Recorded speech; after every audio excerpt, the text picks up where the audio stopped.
Mother Teresa said being uncared for and forgotten causes a much greater hunger than having nothing to eat. The AIDS epidemic in Africa has left hundreds of thousands of children orphaned. Government agencies are overwhelmed, and these forgotten children are left on the streets to fend for themselves. In Zambia, a lucky few find their way to Moses Zulu. He's created a sanctuary for AIDS orphans, a place where they can smile and laugh again. He calls it Children's Town.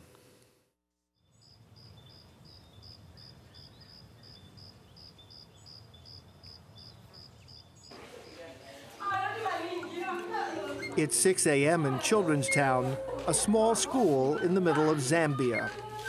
The next 24 hours will make a difference in the lives of 300 children here.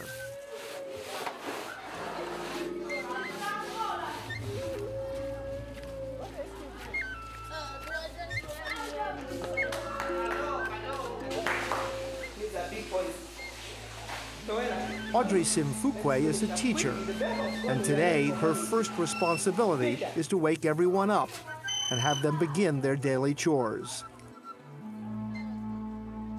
The children who are here, they are between the ages of 8 and 17, of which in these dormitories they are divided according to their families and according to their age. That is how they sleep. These children are from the big cities of Zambia, Lusaka, the Copper Belt, and we have a few from the surrounding villages who are orphans and vulnerable children.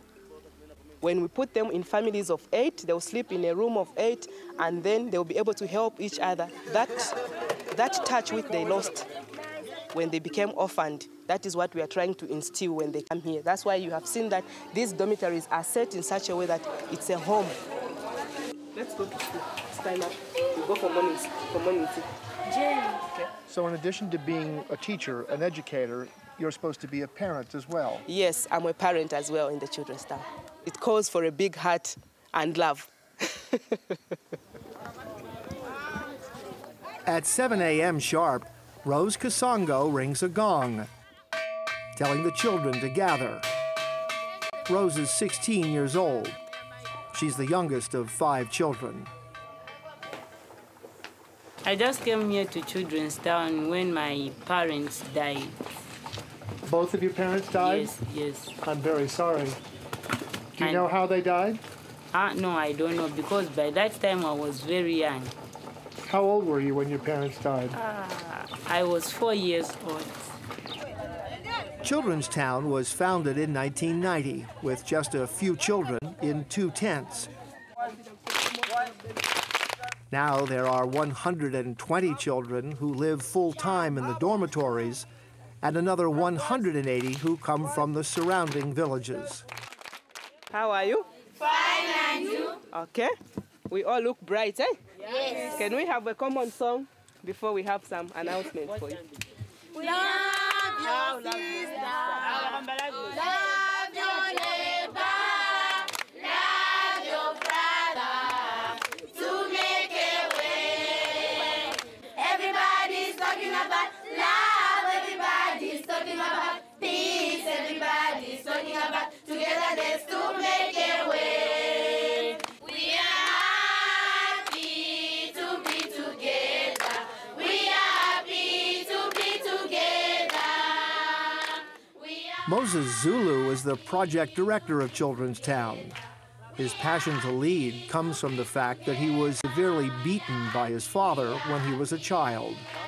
He is determined to help all vulnerable children, not just AIDS orphans. The mission of the Children's Town is to provide a supportive environment of these former street kids and other vulnerable children, destitute children that have been abused, that have been exposed to dangerous vices at their tender age, so that there is this supportive environment, providing a home, a school, and skills training center, and above all also to provide rehabilitative care to these children, that they become useful citizens.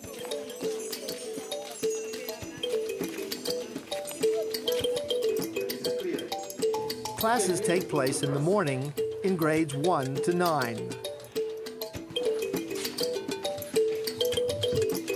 Separate schools. can see a boy reading a book under a tree. Eh? Very good. Margaret, what can you see on the picture? Good morning, class. Good morning, teacher. How are you? Fine, and you? Thank you. My name is Doreen Chilala. I'm a grade 1 teacher at Children's Town, and also I'm an HIV and AIDS coordinator in the school. The children in my class are coming from different backgrounds. Of course, all of them are orphans. They are actually vulnerable. How difficult is it to integrate a child off the streets of Lusaka, an orphan, into your first grade class? It is quite difficult when we are starting, but eventually when we are able to actually capture their mind into school, then it becomes a lot easier. Okay, wasola solai. Amugambira. Munuti bora mbugwacha wambwana.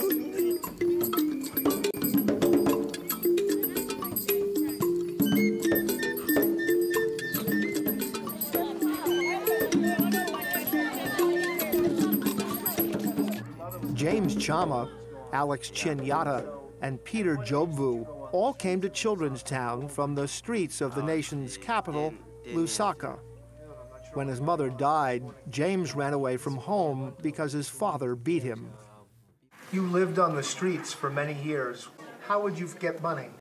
We are just asking, begging in the street. They are from the people who are just passing. We ask for some. When they give us a little, then we buy food there in the street. And when you didn't get money, when people didn't give it to you, what would happen? When they have not, when we have asked for money, then people have not given us any money. We just go in the bin, and then we take those leftovers that they are throwing there, then we eat. In the garbage? Yes, in the garbage. Moses found Alex on the streets of Lusaka, took him to a social services agency, and then brought him here. How old were you when you were begging on the streets? 7 years.